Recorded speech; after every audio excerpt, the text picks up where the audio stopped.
So far, we've been doing very well. We told you we'd be upper 60s today, and that's exactly what we're seeing currently, kind of mid to upper 60s.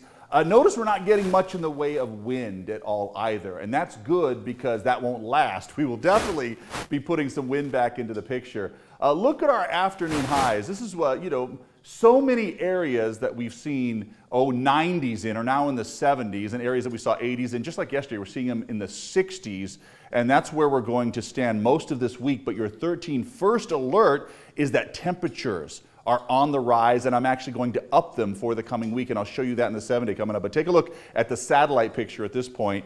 You can see all that cloud cover that's in the picture today will make for a nice sunset tonight. Get your cameras ready for that. We want to get those pictures in here as well. That's how you can do the 13 days of giving along with the toy.